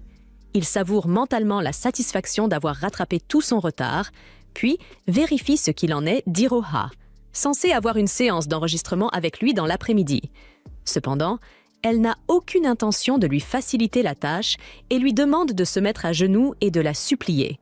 Après avoir géré Hiroa, Akiteru se retourne et voit Mashiro dégager son aura psychotique habituelle, tapant frénétiquement sur son téléphone. Il veut l'ignorer, puisqu'il ne traite pour l'instant que les affaires de l'Alliance du 5e étage. Mais il s'inquiète de laisser sa déclaration d'amour sans réponse. Il se demande toutefois comment y répondre, alors qu'elle ne lui parle jamais sans agir, comme s'il était un déchet des égouts. Quelques instants plus tard, alors qu'il sort de la classe, Sumire l'arrête pour lui demander comment il va et lui ordonne de la suivre. Akiteru s'interrompt, demandant pourquoi, et elle lui rappelle la promesse qu'il lui a faite plus tôt lorsqu'elle lui avait demandé un service. Ne sachant pas à quoi s'attendre, il la met en garde de ne pas faire n'importe quoi, Mais Sumir se rapproche de lui et lui assure que c'est une question de vie ou de mort, ce qui le fait légèrement paniquer. Dès qu'ils arrivent dans la salle de conseil, Sumir tombe à genoux et supplie Akiteru de sauver le club de théâtre, qui sera dissous s'ils échouent au prochain concours. Akiteru n'a aucune envie de s'impliquer et lui dit d'abandonner, afin qu'elle puisse passer plus de temps à regarder ses animes douteux. Sumir refuse catégoriquement, car sa petite sœur Midori est la présidente du club. Elle s'emballe en parlant de combien Midori est adorable, jusqu'à ce qu'Akiteru la fasse taire. Elle recommence quand même à parler, glissant au passage quelques compliments sur elle-même, et lorsqu'il la fait taire une seconde fois, elle le supplie désespérément de l'aider. Sinon, elle sera réaffectée comme entraîneuse du club de tennis féminin, un poste qu'elle déteste. Akiteru reste stupéfait d'apprendre que Sumir a obtenu le poste d'entraîneuse de tennis en se vantant auprès du proviseur de son corps parfaitement sculpté et de ses 9 abdos. Voyant qu'Akiteru refuse de l'aider, elle décide d'utiliser ses propres tactiques contre lui et lui dit qu'elle sera incapable de respecter le moindre délai si elle doit coacher l'équipe de tennis. Elle le supplie d'assister à une seule séance d'entraînement et Akiteru finit par accepter à contre-cœur, ce qui rend Sumir euphorique. Quelques instants plus tard, ils se rendent dans une salle de classe prétendument hantée pour observer les membres du club de théâtre. Après les avoir vus, Akiteru se souvient que Midori est la meilleure élève de leur niveau et évoque ses nombreuses réussites, ce qui remplit Sumir de fierté. Cependant, Akiteru la démonte aussitôt, affirmant qu'elle devrait faire un test ADN, car elle est bien trop stupide pour être réellement de la même famille qu'un génie. Il continue d'espionner, et Akiteru assure à Sumir qu'ils n'ont rien à craindre pour le club avec une présidente aussi compétente. Mais il retire immédiatement ces mots lors de la représentation, qui vire brutalement au chaos total, comme si tout le monde était défoncé aux champignons hallucinogènes. Après le spectacle, Akiteru dit à Sumir de se préparer à la dissolution du club après une prestation aussi catastrophique. Midori, toute fière, note leur performance à 80. Mais Akiteru surgit dans la salle et démonte le spectacle avec une telle férocité que Midori manque de fondre en larmes. Elle tente de lui répondre, mais se ratatine aussitôt en voyant Sumir à la porte, la fixant intensément. Sumir entre avec assurance et commence à se lancer dans une série d'éloges sur elle-même pendant que les filles du club l'admirent.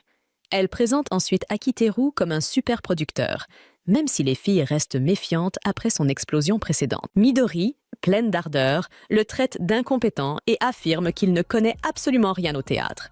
Sumir intervient pour la calmer, glissant au passage quelques insultes subtilement déguisées en compliments pour Akiteru. Midori reste méfiante et exige une preuve de ses compétences. À la stupeur générale, Sumir affirme alors qu'Akiteru a produit de nombreux succès hollywoodiens. Midori la croit immédiatement, ce qui fait comprendre à Akiteru qu'elle est brillante sur le plan scolaire, mais complètement ignorante pour tout le reste. Lorsque Akiteru commence à donner quelques conseils, les filles se mettent soudain à le complimenter. Cependant, se souvenant de ses critiques acerbes, Midori lui demande avec colère quelle est exactement sa relation avec Sumir, allant même jusqu'à suggérer qu'il l'a peut-être draguée pour obtenir des faveurs. Pris dans son rôle de producteur, Akiteru pousse le jeu trop loin et lui ordonne de présenter ses excuses à Hollywood, affirmant qu'il voit Sumir comme une simple pierre. Midori, scandalisée, commence à vanter le corps parfait de sa sœur. Épuisé par ce chaos, Akiteru décide de partir. Sumir le rejoint dehors et le supplie de les aider, mais Akiteru refuse. Il affirme qu'il acceptera de donner quelques conseils, mais ne deviendra jamais leur producteur. Il explique qu'il s'y connaît un peu en théâtre et qu'il pourrait même demander à Hiroa d'entraîner les filles, mais renonce immédiatement, car la carrière d'Hiroa en tant que doubleuse doit rester secrète. Quoi qu'il en soit, Akiteru dit à Sumir que leur accord est annulé. Il a bien trop de choses à gérer et aucun temps à consacrer au club de théâtre. Sumir tente encore de le supplier, mais il lui tapote la tête avec agacement et lui dit de se débrouiller seul, tout en veillant à ne rater aucun de ses délais.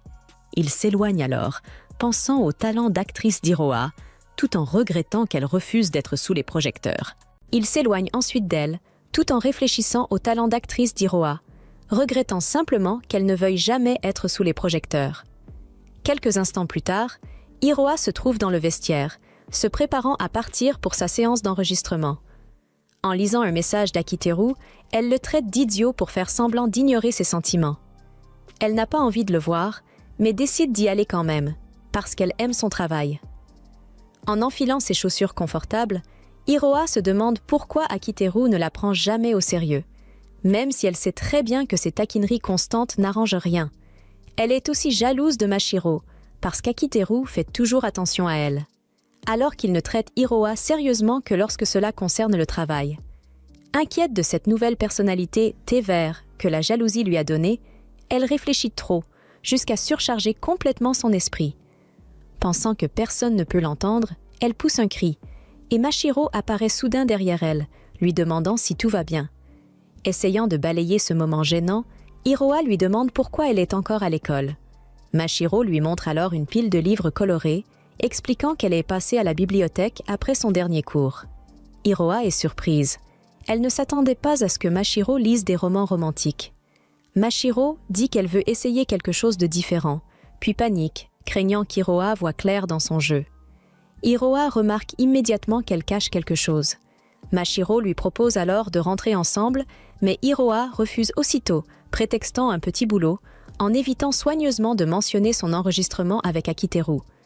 Elle ajoute malicieusement que son travail consiste à utiliser sa bouche, ce qui fait complètement mal comprendre Mashiro. En riant de sa réaction, Iroha la taquine jusqu'à ce que Mashiro devienne rouge comme une tomate. Après s'être séparée d'elle, Iroha la regarde partir, sentant sa jalousie remonter d'un coup. Sur le chemin du studio, elle se demande comment se comporter maintenant que les choses sont devenues si gênantes entre elle et Akiteru. Pendant ce temps, Akiteru est en plein effondrement mental, et Iroha ne fait qu'aggraver la situation lorsqu'elle arrive et recommence à agir mignonne. En marchant vers le studio, son silence inhabituel le perturbe, et il lui demande de redevenir comme avant. Elle lui répond avec une petite moue adorable, manquant de le faire vomir. Agacé, il lui demande combien de temps elle compte continuer comme ça, mais Iroha fait mine de ne rien comprendre.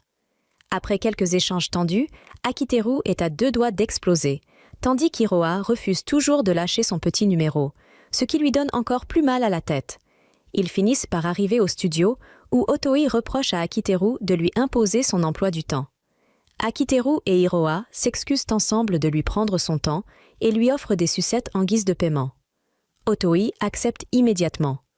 En bonus, Akiteru lui donne aussi des pâtisseries d'une boutique célèbre.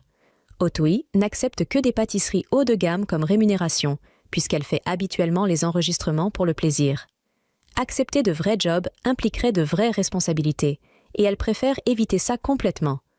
Quand Akiteru avait essayé de la recruter pour la première fois, elle avait refusé, jusqu'à ce qu'il la tente avec des pâtisseries de luxe.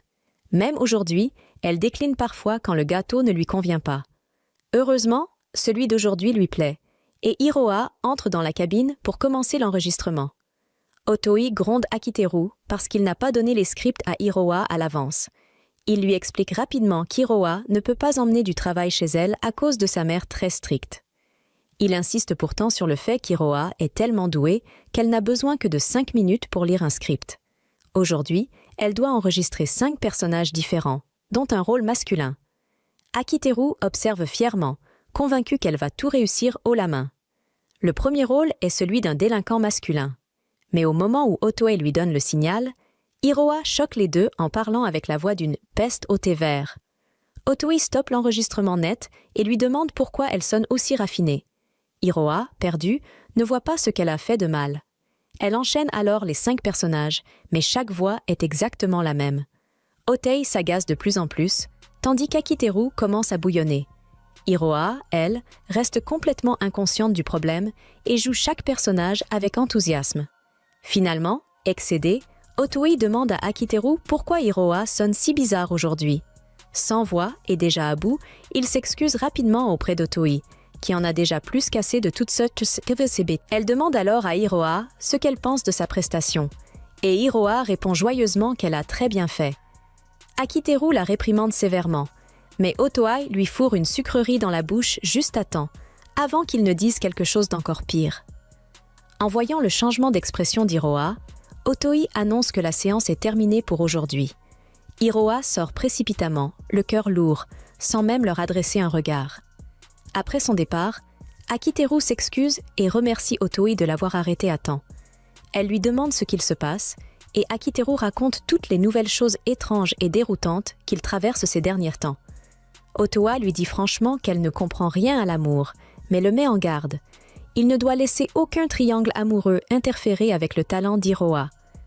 Elle explique que même si elle a une oreille musicale exceptionnelle, elle n'a pas la détermination nécessaire pour devenir une véritable artiste, ce qui est la raison pour laquelle elle préfère soutenir des personnes comme Iroha. Otoi fait l'éloge de la compétence et du sérieux d'Iroha, affirmant que c'est pour cela qu'elle a décidé de consacrer le reste de son temps au lycée à l'aider. Après un nouvel avertissement, elle taquine Akiteru au sujet de ses sentiments pour Iroha. Il nie catégoriquement avoir des sentiments particuliers, mais Otoi insiste. Il n'aurait pas été autant affecté par sa confession si ce n'était pas le cas. Face à sa confusion, Otoi lui plaque la tête contre sa poitrine, lui disant d'écouter ses battements de cœur. Elle explique qu'ils sont tous les deux complètement ignorants en matière d'amour, mais que même elle, d'ordinaire insensible, peut être troublée dans une situation pareille. Elle le repousse ensuite, lui disant qu'il fuit ses sentiments parce qu'il pense qu'ils ne mèneront à rien.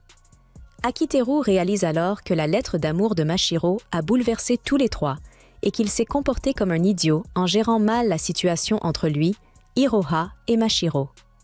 Il remercie Otoi de lui avoir ouvert les yeux, s'excuse d'avoir perturbé l'enregistrement et elle lui rappelle de ne pas oublier le paiement pour la prochaine séance.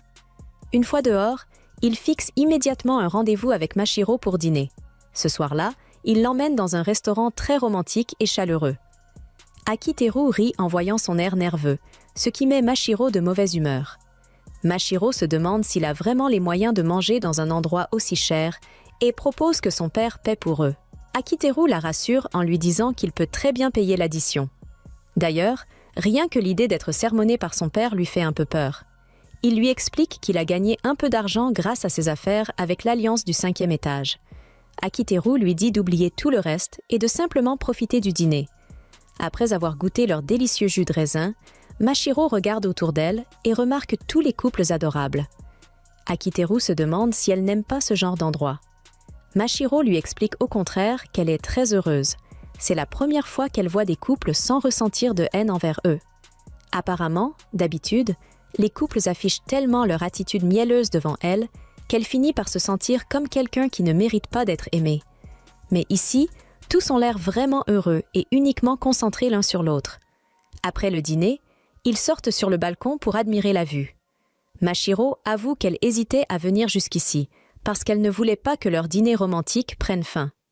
Akiteru veut lui donner une réponse à sa confession, mais Mashiro l'arrête, disant qu'elle n'est pas prête à l'entendre.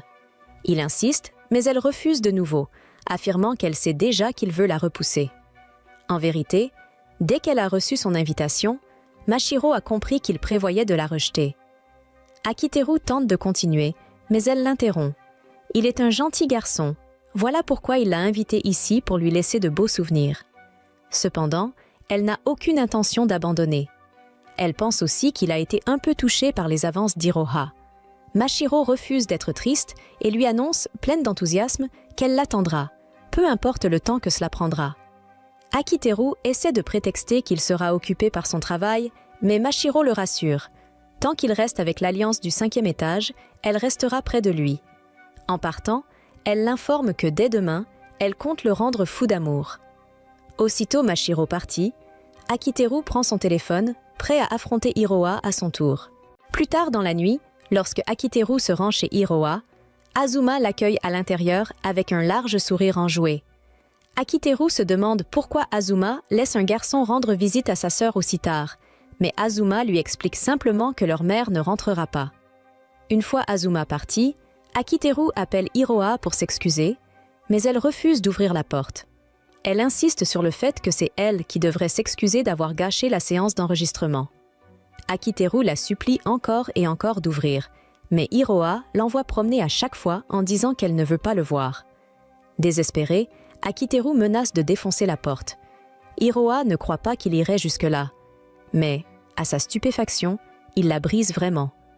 Après avoir fait irruption, il jette de l'argent par terre pour payer les réparations. Il tombe à genoux, la tête baissée, et la supplie sincèrement de lui pardonner. Pendant qu'elle range discrètement l'argent, Akiteru lui avoue qu'il a vu Mashiro plus tôt et qu'il a rejeté sa déclaration. Hiroa réagit comme toujours. Elle reste impassible et le taquine en disant qu'il a gâché sa chance de perdre sa virginité. Akiteru ignore ses plaisanteries et s'excuse d'avoir laissé l'histoire avec Mashiro lui monter à la tête. Il lui dit qu'il n'a aucun intérêt pour la romance.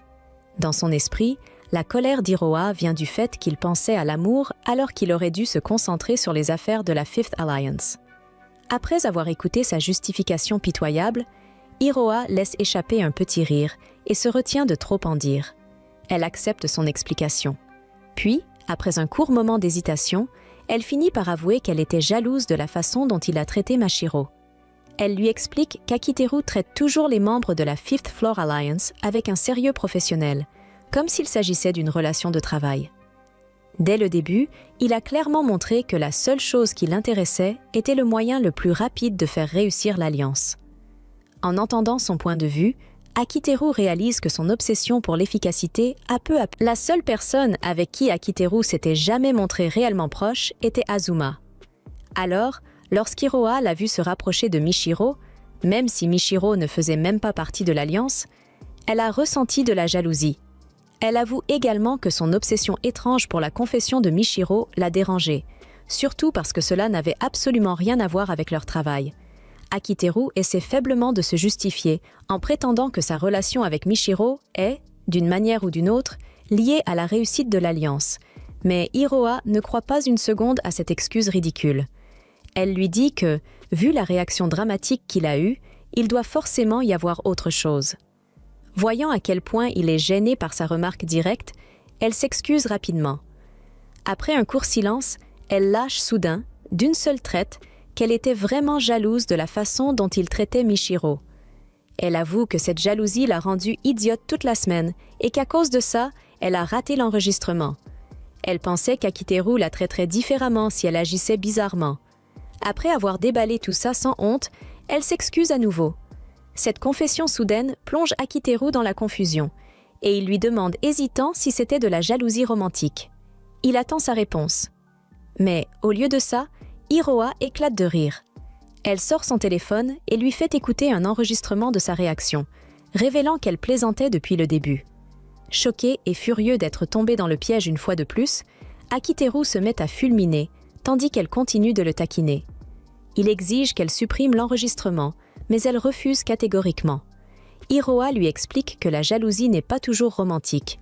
On peut aussi être jaloux lorsque ses amis se rapprochent d'autres personnes. Et c'est ce qu'elle a ressenti.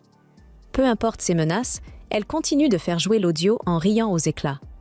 Une fois qu'elle l'a suffisamment tourmenté, Akiteru lui dit enfin qu'il a besoin d'un service de sa part.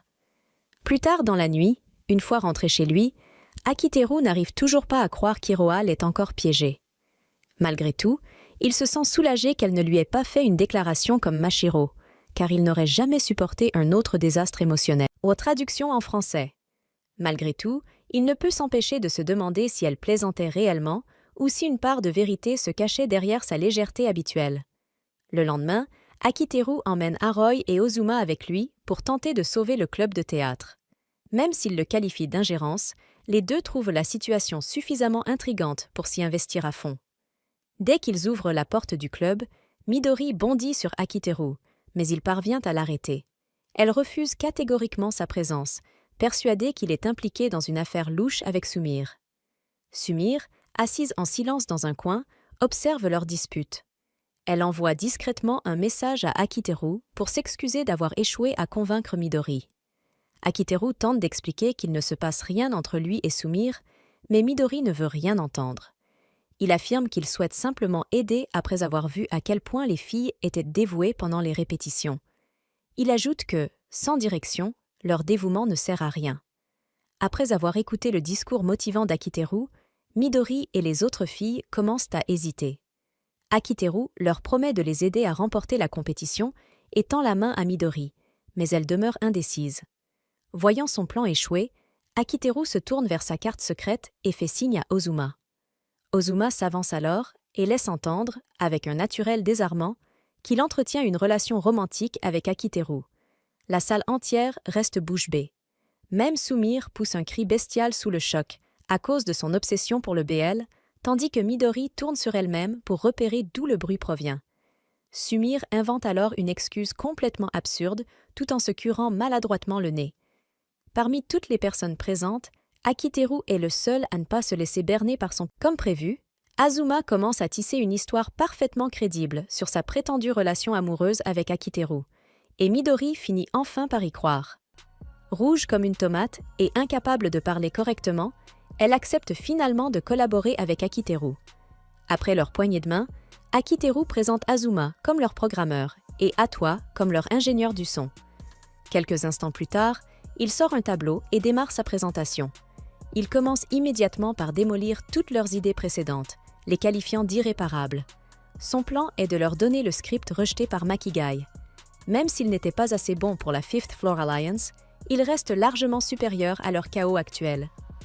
Akiteru confie les décors de scène à Atwa et Azuma, ainsi que la partie sonore, tout en évitant soigneusement de mentionner le petit boulot secret de Sumire.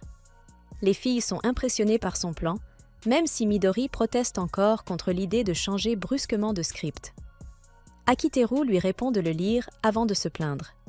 Après avoir lu le script, qu'Akiteru avait déjà légèrement amélioré, les filles éclatent en sanglots. Même Midori le félicite et supplie Akiteru de les laisser l'utiliser. Elles commencent à s'inquiéter du coût des accessoires et de la scène, mais Azuma assure qu'il peut tout préparer en 3 jours. Akiteru demande aux filles de s'occuper des petits accessoires, tandis qu'il gère les éléments plus importants. Atwa, quant à lui, se lance aussitôt dans la conception du son. Une fois les préparatifs en cours, Midori demande à Akiteru ce qu'il compte faire de leur jeu d'acteur catastrophique. Il lui répond qu'il a déjà prévu un endroit pour qu'elle s'entraîne. Peu après, il les conduit dans une pièce sombre où Iroha, déguisée, se présente comme leur instructrice d'art dramatique. Midori trouve la situation suspecte, mais Akiteru insiste sur ses compétences, expliquant qu'il ne peut simplement pas révéler son identité. Midori lui tend le script et lui demande de faire la preuve de son talent. Iroha rit avec assurance, tandis qu'Akiteru l'observe avec fierté, convaincue qu'elle ne les décevra pas. Midori est surprise lorsqu'Iroha insiste pour jouer une scène entière plutôt qu'un simple passage. Iroha esquisse un sourire confiant et lui dit de regarder attentivement et d'apprendre auprès d'une véritable maîtresse. Iroha offre une performance incroyable, récoltant une ovation debout de la part du public. Après cette réunion, le club de théâtre commence immédiatement les préparatifs pour le concours. Akiteru réussit à convaincre Makagai de transformer le script rejeté en pièce de théâtre. Il pensait que persuader l'auteur anonyme serait difficile, mais cela s'est déroulé plus facilement que prévu. Pour la mise en scène, Ozuma fait un excellent travail avec le décor et l'éclairage, tandis qu'Oto s'occupe du son, et le résultat est superbe. Tout se passe bien, à l'exception des performances catastrophiques du club. Lorsque Akiteru fait un tour pour vérifier, il trouve Iroha en plein effondrement à cause de leurs prestations.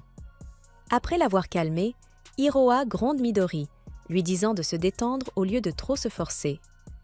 Midori avait récité ses répliques parfaitement, comme un robot. Iroha lui explique doucement de se relâcher et d'agir naturellement. Touché par le ton d'Iroha, Midori accepte avec joie de s'améliorer. Observant la scène depuis un coin, Akiteru se sent soulagé de voir qu'Iroha maîtrise la situation. Alors qu'elle donne son retour, l'une des filles est sur le point de s'évanouir d'épuisement. Iroha suggère de faire une pause, mais la fille refuse obstinément. Plus tard, Akiteru remarque Mashiro en train d'espionner par la porte et sort dans le couloir pour lui parler. Mashiro lui tend une assiette de sandwich et le gronde pour avoir sauté des repas. Alors qu'ils discutent, quelques étudiants les interrompent. Embarrassé, Akiteru explique à Mashiro que les gens pourraient mal interpréter la situation. Mashiro le traite d'idiot, précisant qu'elle le poursuit, ce qui laisse Akiteru tout gêné. Elle lui rappelle ce qu'elle avait dit lors de leur dîner sur le toit, quand elle avait juré de le faire tomber amoureux d'elle. Mashiro va encore plus loin et déclare qu'elle compte profiter pleinement de ses privilèges de petite amie factice.